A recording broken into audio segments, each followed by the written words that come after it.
All right, interesting. All right, this is Some Guy and John again, and surprise, surprise, we're back at the Imperial again.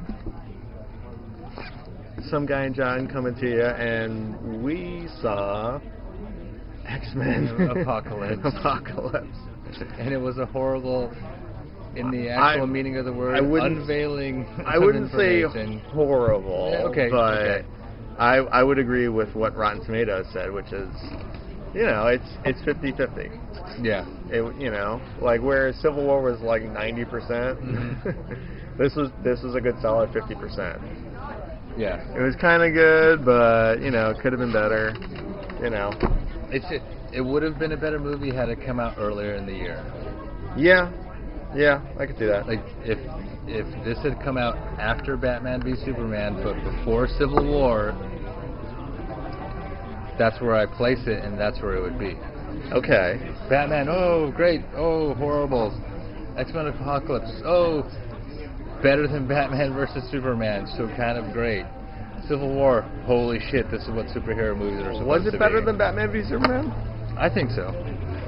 I think if you're not a staunch Batman fan, you might say it's better than Batman v Superman. But I think if you're, because hardcore Batman fans were still like, you know what, it wasn't the best movie, but it was still Batman, so it was still awesome. Yeah, and that's kind of like anything with Batman in it, they're gonna say it was awesome. Yeah, and there are those people, and that's the problem, and that's why it's better than that, because I'd almost say objectively looking at the movie, more happened in X-Men Apocalypse than happened in Batman.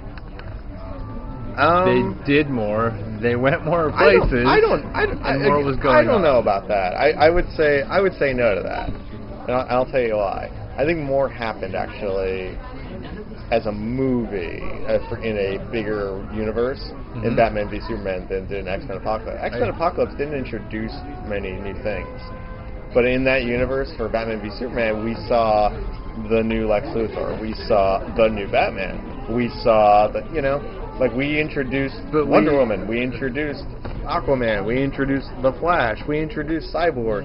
So, as part of a grander franchise and universe, I think Batman v Superman actually brought us, accomplished more things. I don't think they did it terribly well, but we saw more things happen in the grand scheme of things in Batman v Superman. In X-Men Apocalypse, it was one more prequel to the movies from 10 years ago.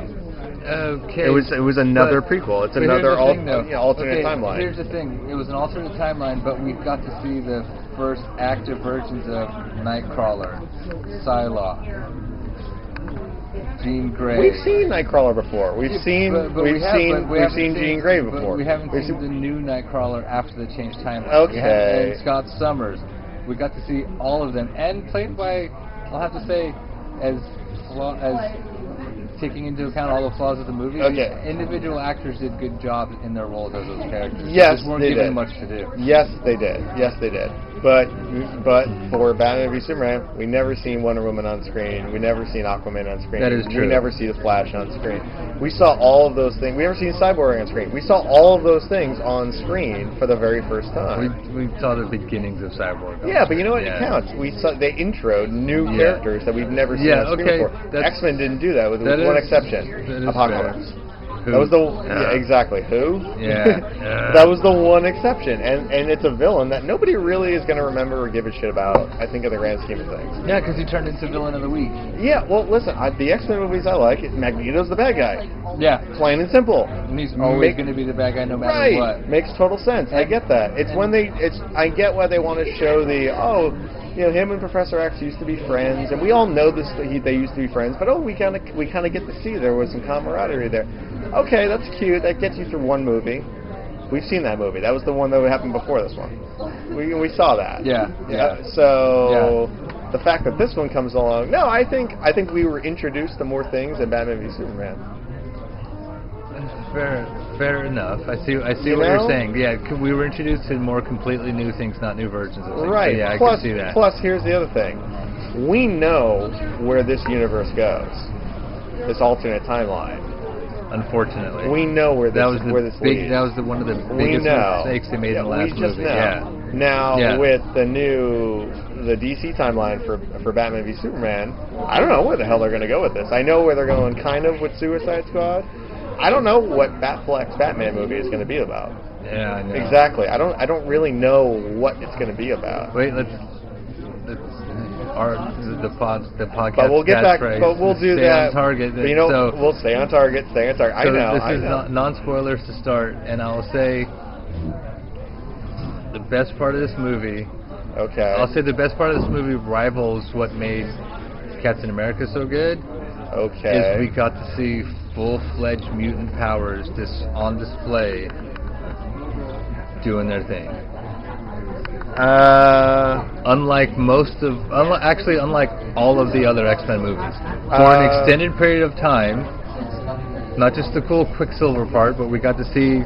Okay. We got to see people throwing down hardcore with their powers in this movie. Yes, but it's easy to do that when they're all young. Yeah. And they all don't know what they're doing. Yeah. So when you see, but we got to see that though. No, we haven't seen that in any other X-Men movie. But you don't get to see, the full breadth of what one of these characters' power. I mean, like, okay. Do you see what I'm saying? Like, yeah, okay, think back on all the other X-Men movies. Yeah, but Jean Grey's power in this movie, I don't know. I like the older Jean Grey better. I thought that she was way more powerful too. Yeah, she was. But what I'm saying is, so when you say we got to see the most of their powers, I don't think so. I think we got to see one more movie. The second movie now, where they're still learning their shit. They're learning their craft. So I don't think you see the most of what they can do. No, not the most. I think you saw the most that they could do in the previous generation. You're confusing display with potential. Okay. Yeah. Well, what I'm saying is, we got to see displayed their powers taken to inside the characters in the movie, but to their extremes, because there was.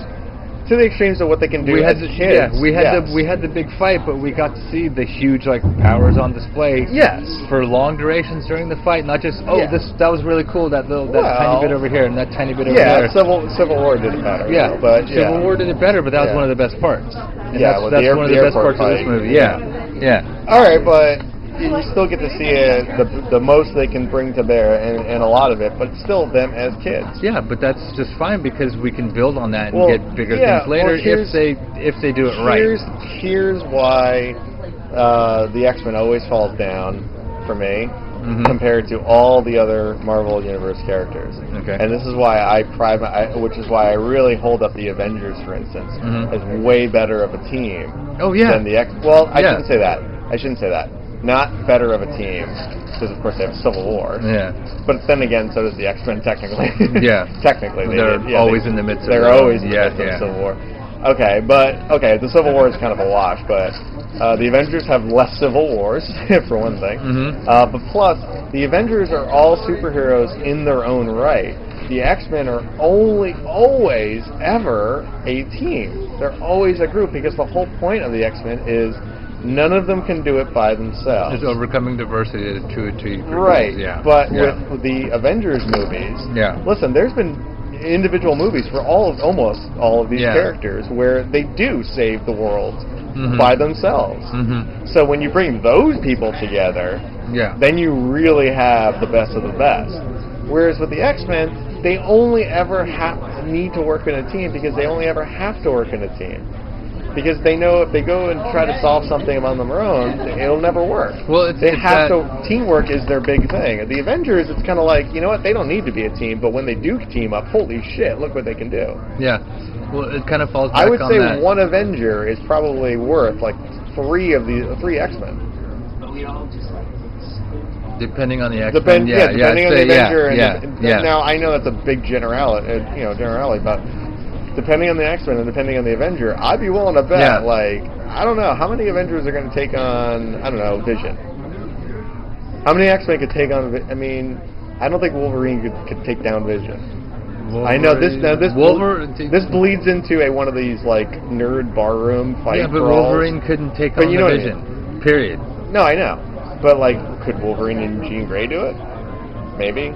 Well, Jean Grey could maybe. Jean Grey could easily take down on the pretty much everybody. Yeah. Yeah. So you would erase Wolverine from the equation because he really couldn't do much. Well, we'll get to the Wolverine part in X-Men Apocalypse.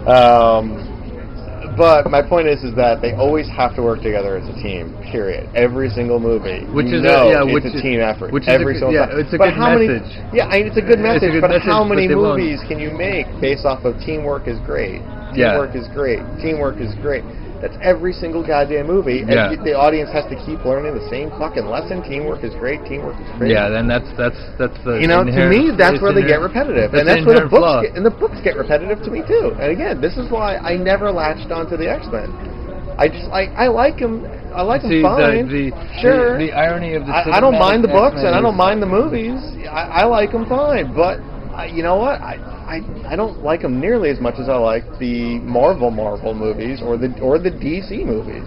Yeah. Or any of their books. The inherent flaw for me in the X-Men is my favorite X-Man is it gets fucked over in every single movie. Okay. It's completely useless, even though she is literally the most powerful X-Men. Period. Jean Grey. No, Rogue. Oh. Rogue. Well. Rogue. I give you a hug with my bare arms, and I have your powers, and you're dead. Anna Paquin, yeah. And see, I'm saying Rogue the character. I know.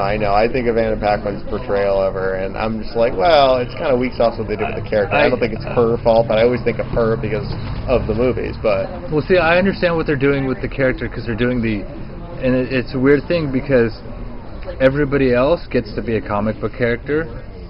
She gets to be an examination of what if you actually had these powers, and only exploring the downside of having this power, never the upside. But you're making the case, which is a good case, but only the case that she's one of the more interesting X-Men, and I agree with that.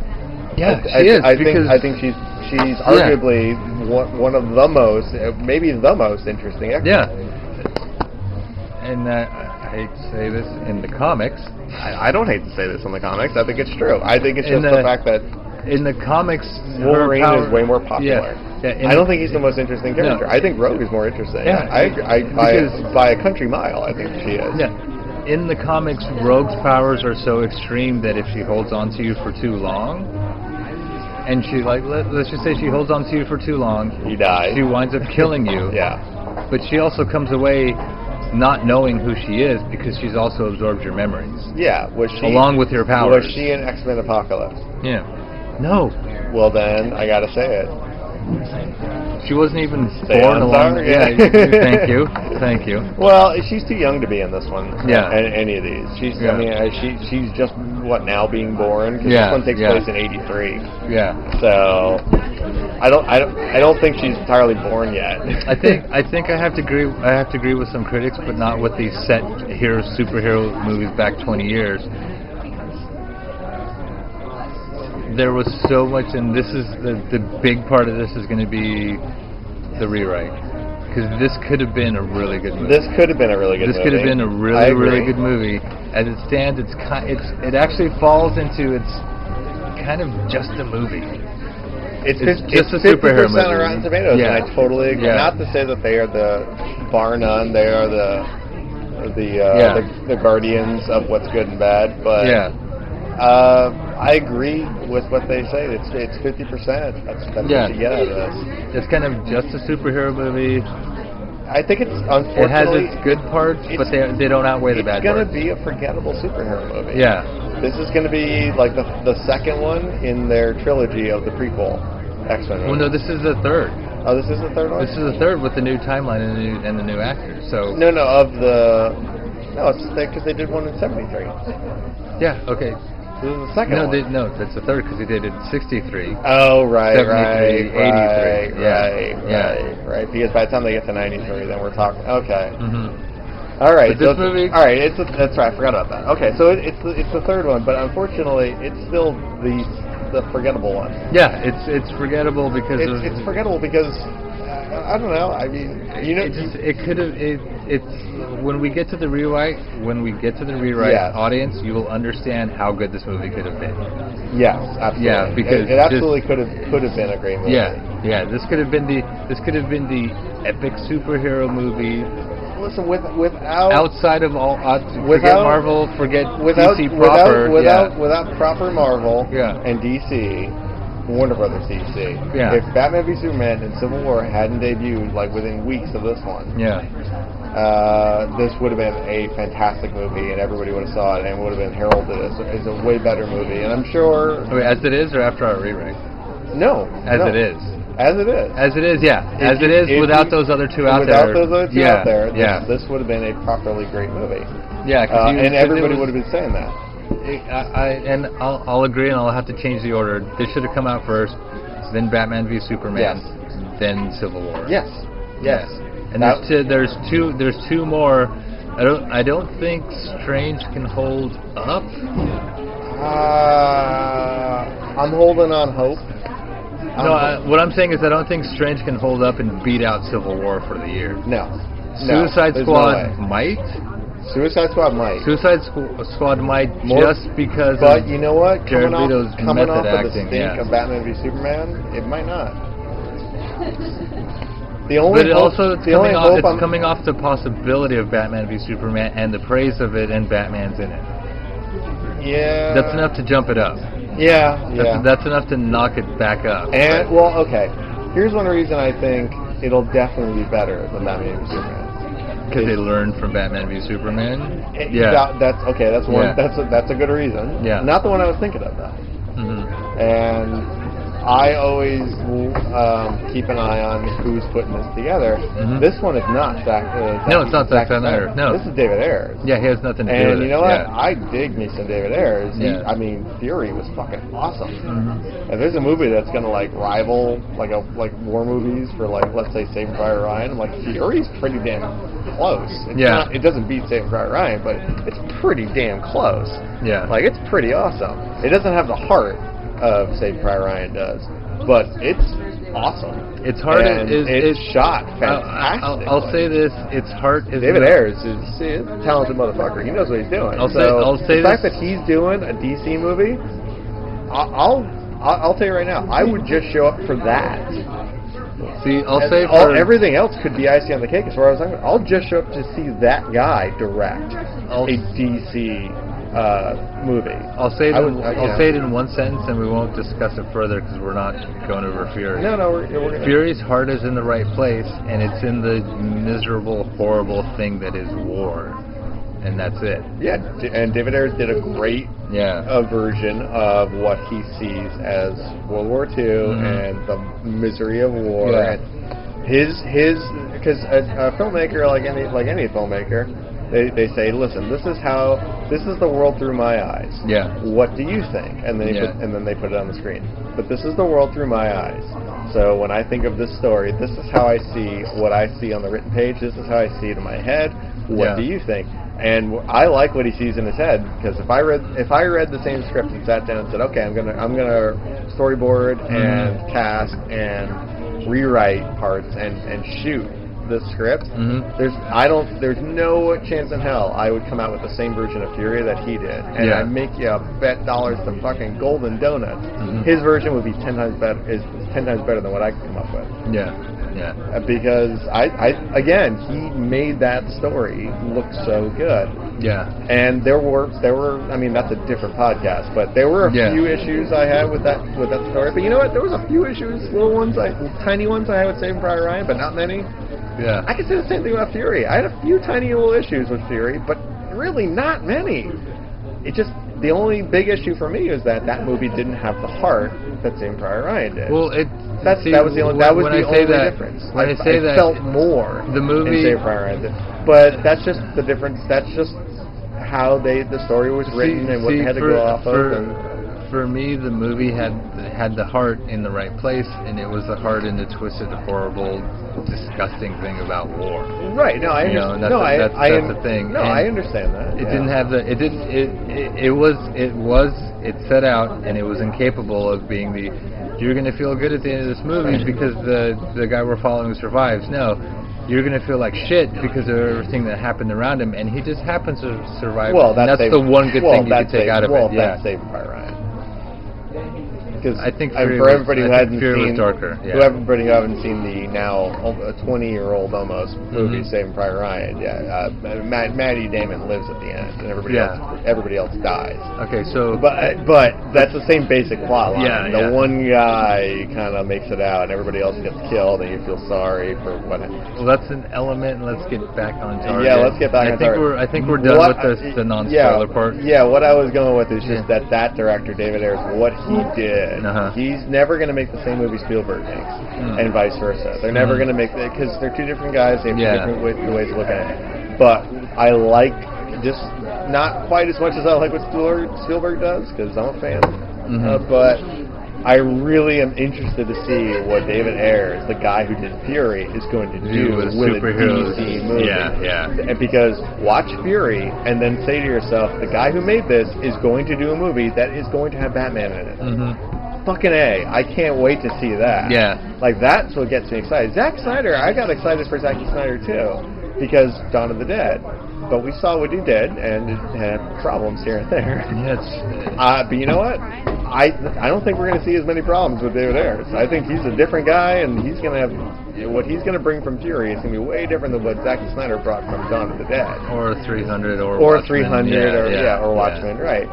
So I'm really excited to see what he does with it, especially after Batman v Superman. But regardless, should we say in unison to? Stay on target. Stay on target. X-Men Apocalypse. Who was another Bryan Singer movie. Yeah, I'd say if you like superhero movies. See, Bryan Singer can't do Superman. We know this. Well, he leans on too much examination. That's the problem. Yeah, well, he gave us like one of the worst Superman movies ever. He just did. Yeah, he did. Yeah. There's no way. He gave us a depressed, moody Superman. He gave us a remake of the first Superman movie if we caught up with him after his origin. Superman does not have the power when he kisses Lois Lane. Her memory gets erased. That wasn't in the first movie. No, that was in that was in the best Superman movie that's ever been made, but that wasn't in the first one. No, the moody Superman Returns. No, what I'm saying is he gave us a remake of the first Superman movie where he fights Lex Luthor in a land grab scheme. Yeah, and it's Superman after he's been Superman for a while, and but in that, but that's again that same old land snatching scheme. He's so fucking tired. It's always about land. He's always after bullshit. But Bryan Singer, the same guy who did X-Men Apocalypse, so still kind of topical. What we're talking about. He gave us, I would say, arguably the worst Superman movie.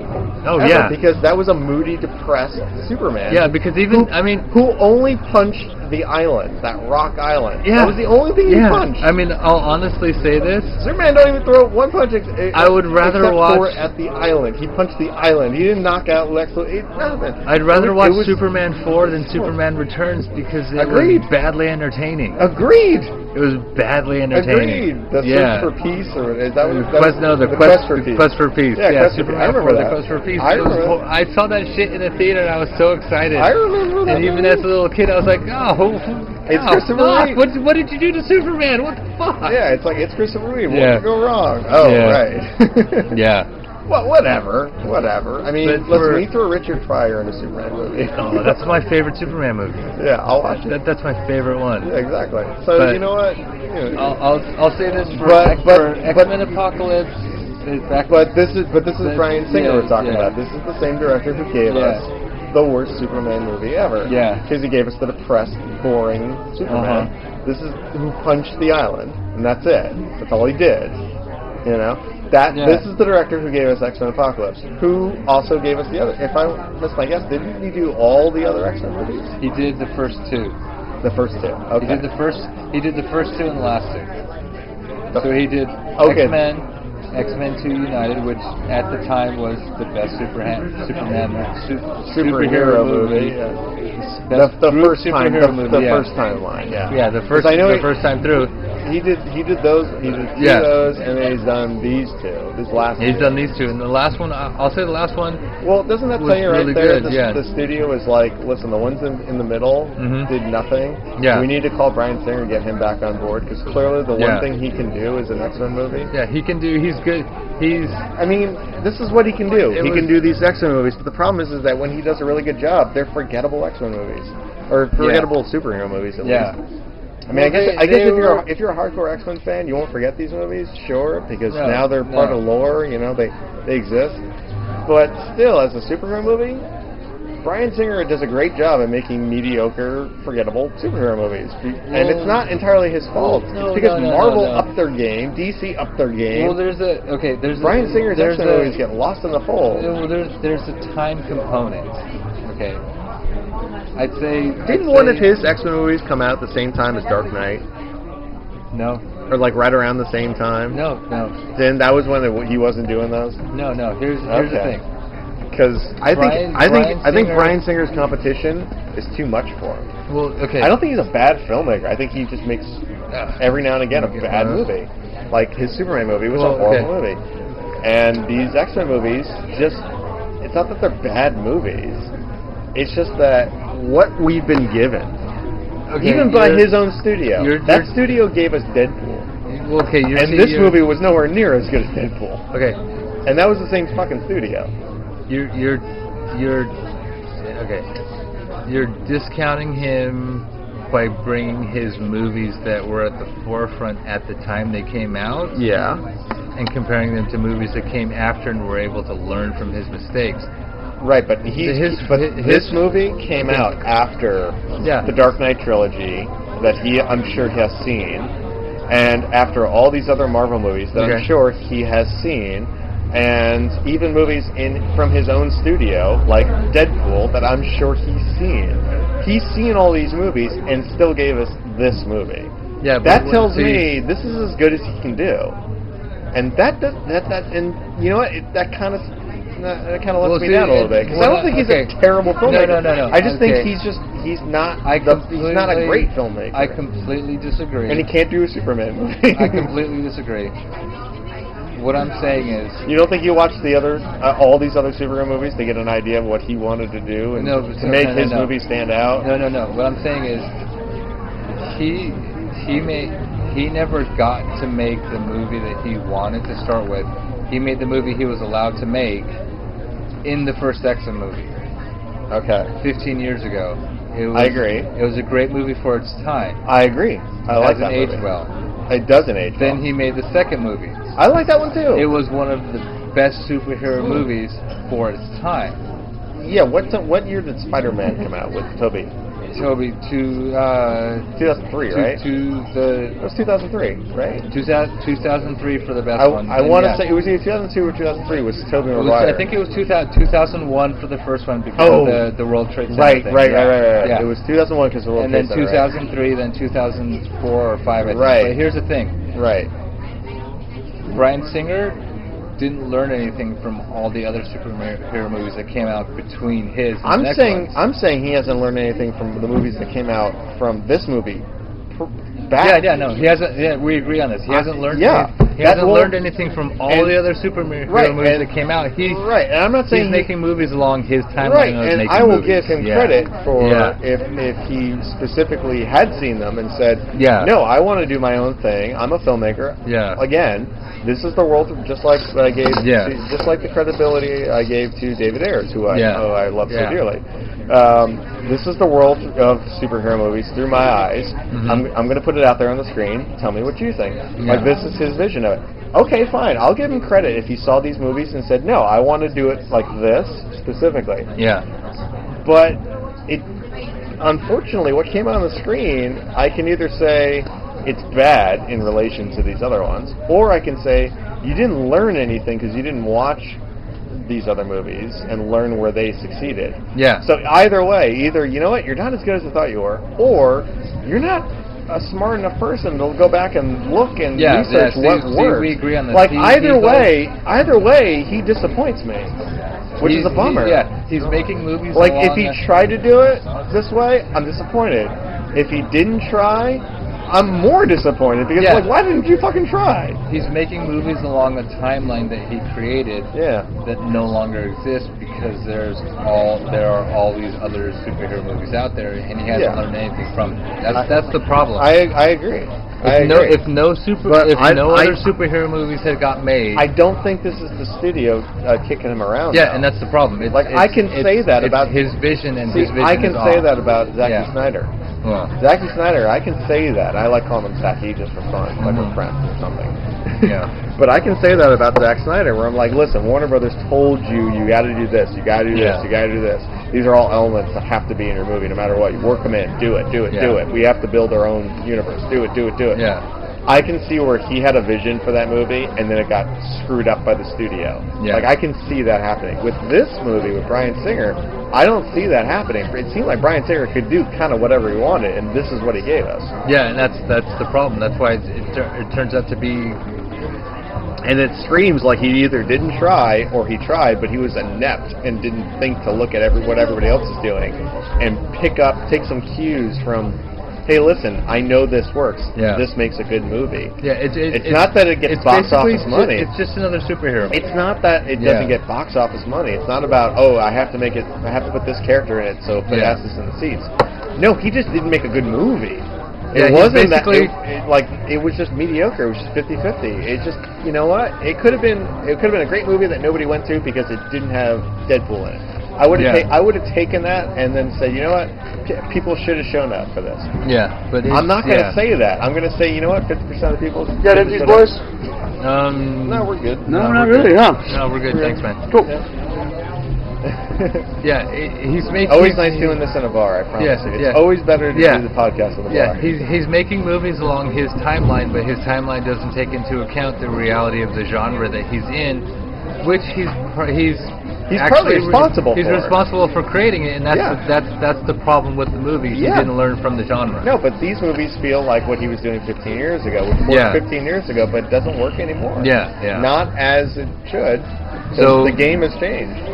So it falls into it's just a movie with superheroes in it. Yeah. And that's the thing. Yeah. And now the spoiler, And this is Sony or Fox? Fox. This is Fox. Yeah. Fox. Yeah. And this ends the non-spoilers, and we're ending this one. Okay. Yeah, we're ending the non-spoilers. We're going to the spoilers.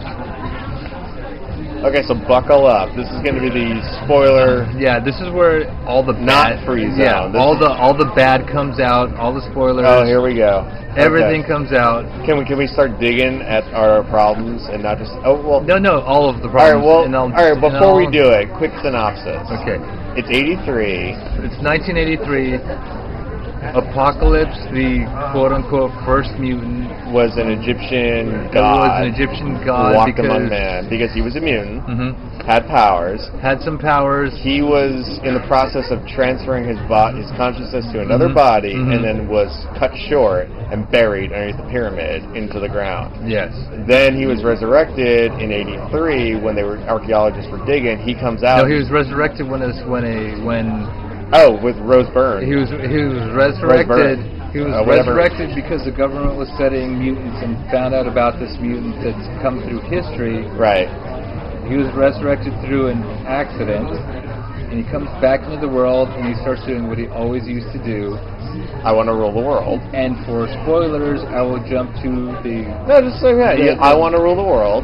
I want to rule the world, He starts slowly but surely walking around and gathering a team of mutants. Gathering a team of him. Mutants like he did in the past. Right. His 4 horsemen of the apocalypse. 4 mutants,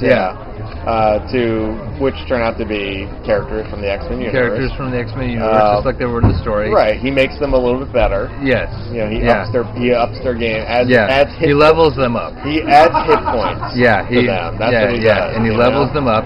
Levels them up, and then proceeds to, we're going to destroy, the whole plan is, we're going to destroy their civilization. We're going to keep the world, but we're going to destroy their civilization, and the survivors will be left around for us to control and build my empire like I used to have. Only the strongest will survive, I want the strongest. Only the strongest survive. Mm-hmm. That was the whole plan, and of course, the X-Men up to school, which always blows up. Yeah. They always, you have to go to school no matter what. Yeah. They band together to stop him. Yes. And you start seeing, again, origins for some of our superheroes because it's a prequel to what we're used to 15 years ago. And then eventually they do end up stopping him in the end. Yeah. Well, no. Since we're in spoilers, they stop his plan. We're not in spoilers. They stop his plan. That's not a spoiler. No, the bad guy loses in the end. That's not a spoiler. The bad guy loses in the end because we're still non-spoilers. Right. That's right. We're doing a synopsis. The synopsis. But I mean, that's an easy synopsis. That's not a spoiler. The bad guy loses in the end. It's a superhero movie. The bad guy loses in the end. Not a shocker. Yeah. So let's jump. We're in spoilers. Okay. If you haven't seen the movie, I don't know. Care about the movie? Turn us off right now. There's cat videos out there. Go do something else. There's a cute cuddly cat out there if you don't want the spoilers. But for now we're gonna jump into spoilers. Jump into spoilers. I just want to get the synopsis out first because we sometimes do a terrible job with the synopsis. Yeah. We really gotta get better on that. Okay. So we got the synopsis out, the basic plotline. The non-spoiler synopsis, and I will jump right knee deep. The thousandth time we're gonna tell you we're gonna do some spoilers now. Turn us off. Stop right now. We're gonna ruin the movie for you. Okay, spoiler: Wolverine is in the movie. Okay, no. My biggest problem with the movie Wolverine is played by Hugh Jackman in the movie, and Hugh Jackman couldn't look older in this movie. He tried, There's Weapon X. I love that they refer to him as Weapon X most of the time. I love that to death. Actually, his name's never in the movie. No, they refer to him as Weapon X. Yeah, but they don't. Yeah, they never call him Wolverine. No, I fucking love that. That's because I love the term Weapon X. Okay. I've loved it from the books. I've loved it with a few times it's mentioned in the older movies. And I love that they only end up referring to him over these loudspeakers. They're like, Weapon X is escaped, you know? Yeah. Like, I love that. Okay. Because I just think that's such a cool, way to refer to somebody as Weapon X. So, back on target. All right. This is the single biggest spoiler and the exact problem with the entire movie. Oh, so you want the big one right off the bat. All right, go ahead. Yeah, right off the bat. Go ahead. Apocalypse. Go ahead. Is never destroyed, he's only defeated. Yes. That's it. He's killed in this movie. He's killed in this movie. For all intents and purposes. Yes. Inside of the movie, inside of the framework, he's killed and destroyed in this movie. He loves it. Jean Grey finishes them off. I mean, they all kind of go at him. No, we're in spoilers. Yeah, the Phoenix kills Apocalypse in this movie. Yeah, and while Apocalypse loves it, and that's a tiny little saving grace. Jean Grey was the biggest factor in his destruction. While he it's loves, always Jean Grey. It's always her. Yeah, while he loves the fact that he's met somebody who's more powerful than him and it's going to destroy him, Apocalypse isn't destroyed, he's just defeated to come back later and cause problems. And he's turned into villain of the week in this movie. I know, but you think they're going to... I didn't like him as great of a villain. Because I'll tell you right off the bat. Because he was done wrong. That's where the rewrite's going to be the bulk of the podcast. His origin story fucking blows. It just does. I got problems with the origin story. I'll tell you why. In the movie? Yeah, in the movie. Okay. I'll tell you why. Okay. In the movie, somehow the Egyptians have a golden tip of a pyramid that possesses magical powers. Okay, right off the bat, is the golden tip of the pyramid, is that a mutant? No, it's a golden tip of a pyramid, but somehow that has magic powers that uses solar electricity to power this reaction that is to transfer somebody's consciousness from one body to another so that they live forever, meaning Apocalypse's body. Okay, gold doesn't do that. And I never understood watching the movie. I've seen the movie twice now. Okay. I've never understood how that works. That doesn't make any sense to me because they pull off these sheets off the tops of the pyramid and there's this golden tip. And as soon as the golden tip hits sunlight, all of a sudden magic happens. There's no other word for it. Magic happens. And that magic electricity filters down to the bottom of the pyramid where they're inside to transfer the So that's not a mutant power. They're using magic Well, here's the thing. They turned into Harry Potter all of a sudden. That never made any sense to me. That's not a mutant. That's not a mutant power. I'm sorry. X-Men movies are always about mutant powers. This was not a mutant power. Here's the thing. It didn't make any sense. I didn't get it. What the hell was that thing? Here's the thing and the problem that they didn't bother to explain in the movie. The penis tip of the pyramid is magical. Yeah. What the hell is that? Well, here's the problem that they didn't bother to explain in the movie. Nobody explained that. Okay. Nothing. We're just taking it. We just watch it happen. Yeah. There's no explanation. In the comics. Yeah. What's in the books? In the comics, Apocalypse is the first mutant. I thought he has the power to transfer his consciousness. No. I thought that was one of his powers. In the comics, he's the first mutant. Yeah. And he's come across an ancient crashed alien spaceship that has all this technology that allows him to transfer his body. None of that. Okay. No, it doesn't come across. It doesn't come across. That's the problem. That's the problem. It's just all of a sudden, it's literally magic, and you're like, what's going on? As soon as they went to Magic Land, I was like, okay, you lost me. And you know what? It wasn't explained. And that happened in the very first fucking scene of the movie. They lost me in the first scene of the movie. And it didn't It didn't make any sense. I didn't buy it. I was like, what the hell? This isn't a power. And this is complete magic. This is all complete bashing for all you fans who love the movie. And I'll say this when we're done, you'll understand why the movie is what it is, which is just another superhero movie, nothing remarkable. No, yeah. So we'll loosely go through the whole movie. At the beginning of the movie. The beginning of the movie, I have problems with that. The magic all of a sudden it's not explained. It just happens. We have the magic. We have another mutant who's one of his horsemen who's protecting him with her powers. Yeah, until she dies. She doesn't think to move any bit closer to him, so she can survive with her god, which is what Apocalypse built himself up as. In the middle, in the next incarnation, in the middle of the transferring of the consciousness. Yeah, it's the people, the Egyptians. Yeah, who rise up against. Yeah, and how do they do that? They block the doors off. Yeah, and trap them inside the pyramid. Yeah. Okay, so there's all these mutants inside the pyramid with all these powers. Yeah. They can't move the fucking stone wall that these Egyptian humans put down and slam it. Well, they have all these powers where they can move giant pieces of stone. They can't move any one of these walls. To get out. They can't open the They're doors. trapped inside. Made no sense. She doesn't lay on top of him to protect him for as long as possible and maybe survive with him. She just kind of lays there. She's like, oh, you're over here. It wasn't just her. There was there was 3 other mutants in there with him. Or 4 other mutants in there with him. And not one of them thought to just open the fucking door. Before the pyramid collapses, not one of them thought to just open the door. They spent all this time killing the few Egyptians that were trapped inside with them. And they didn't think to just open the fucking door and get out. Break the doors. Yeah, one was super strong, one had telekinetic powers. The other 2 weren't explained. You know what? Any one of those people could have opened the door. Not one of them thought to do that. Now listen, if it was one person in there with them that was conscious, that would make sense. No, they screw up. They make a mistake and they think to just protect him first and then that's fine. But there was fucking 4 of them in there. Not one of them thought to open the door while the other. I mean, each one of them could handily destroy all the Egyptians inside. They didn't need help. You know, not one of them said, you know what, you 3 kill all the humans in here, which will take you a fraction of a second to do. I will say to his credit, I'll open the door and we'll get our leader out of here, and then we'll go fucking lay down rain of fire on the Egyptians. I will say to its credit, not one of them thought that. That was fucked up. To its credit, it completely pushed on the PG-13 by setting people on fire, crushing a person into a ball. I was like, holy shit, okay. Yeah, but there wasn't any blood.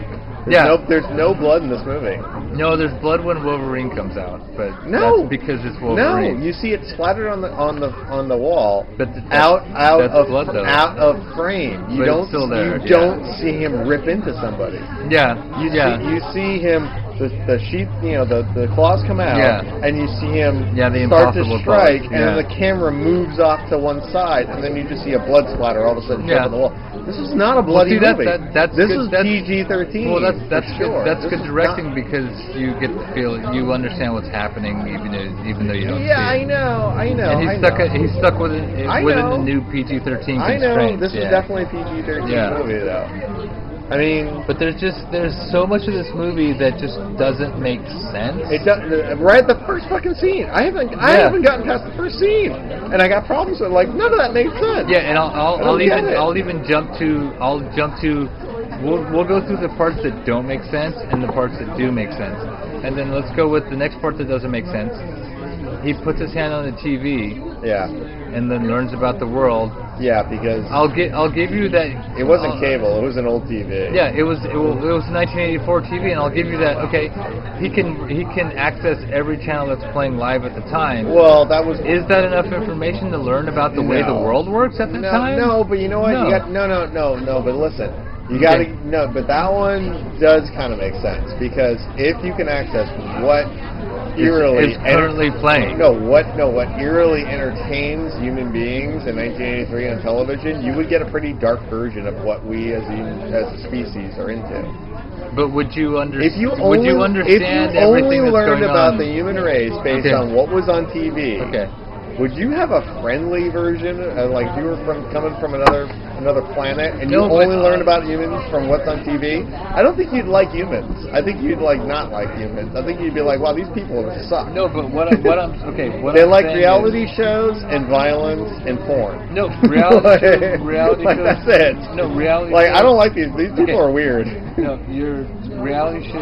You're missing my point. Mm-hmm. What I'm saying is, let's say 2 minutes.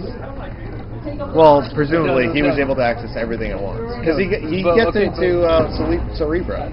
Yeah, but Cerebro gets all that after that. But what I'm saying I know, but he eventually gets into Cerebro while fucking Professor X is using it, so he can actually get into the minds of everybody. That's after he's already decided, and that was actually one of the better parts of the movie. Listen, he saw what was on TV, and he doesn't like our society. I get it. I totally get it.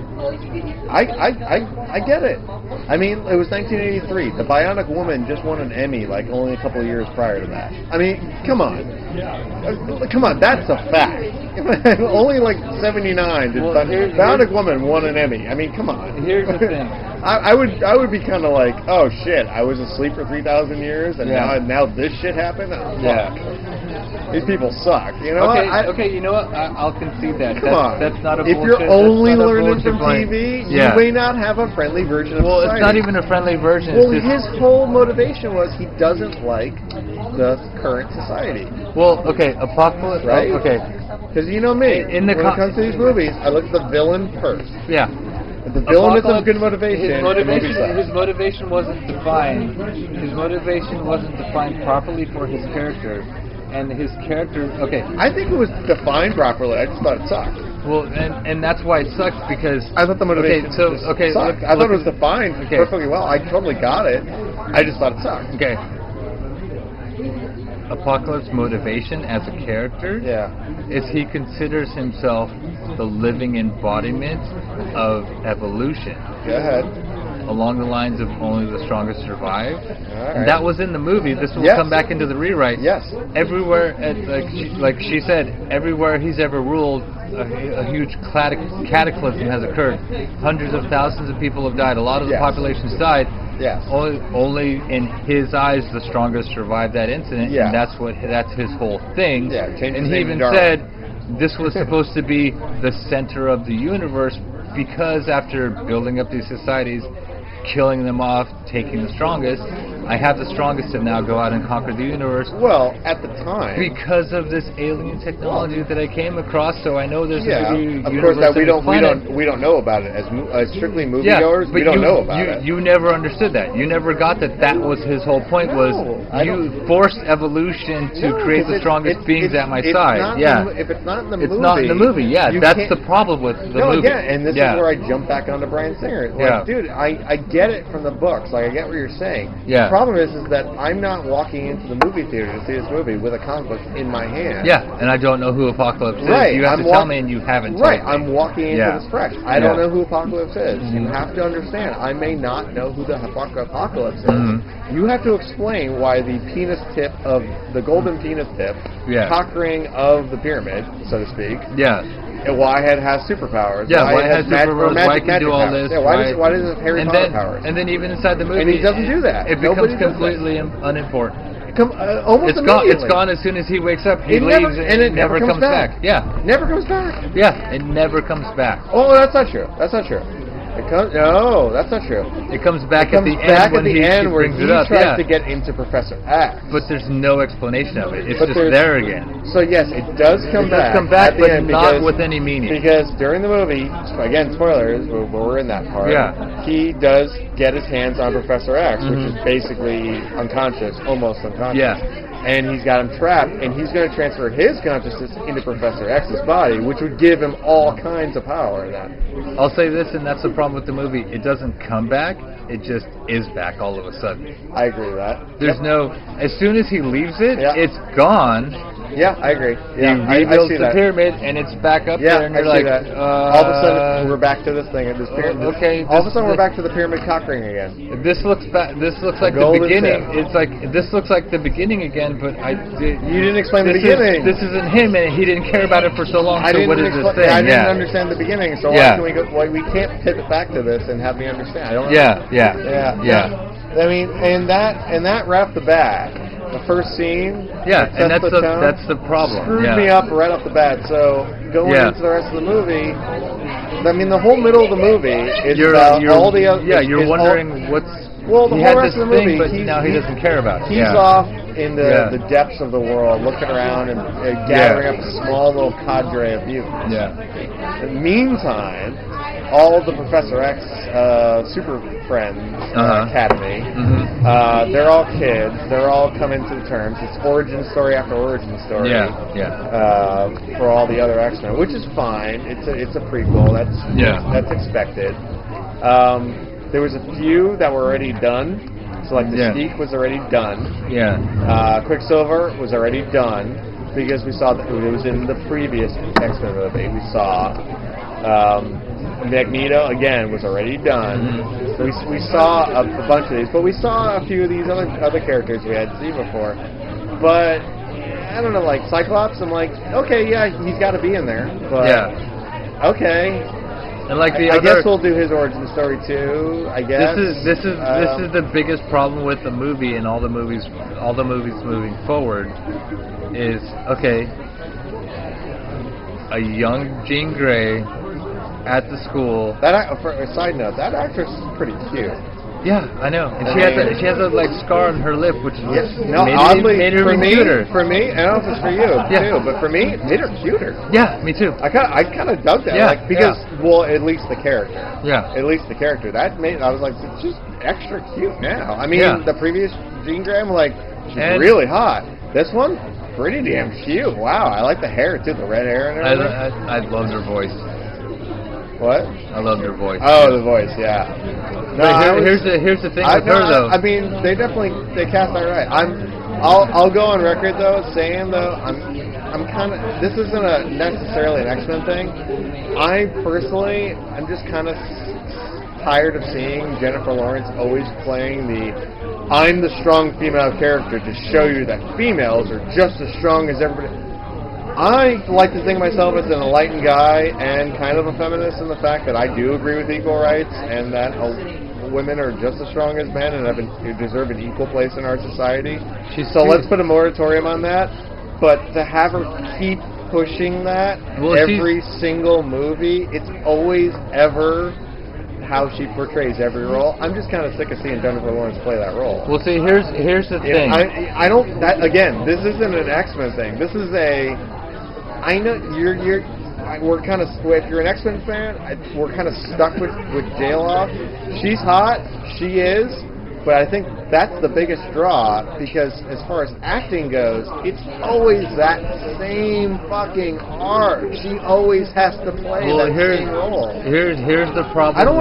It's not that I want to see her be weak, but it's always the same role. No, here's the problem. Whether she's got a bow and arrow or superpowers or mutant powers, it's always she plays every role the same fucking way. She's always Katniss Everdeen every single time. Okay. Just like, I gotta take a piss. I'm gonna come back and I'll explain where that's coming from. and it's an it's an unfortunate. That's a Jennifer Lawrence thing. I don't think that's an X-Men thing. I think that's a Jennifer Lawrence thing. And that's just because I don't think she has the range as everybody seems to think she does. Reality bleeding into the movie.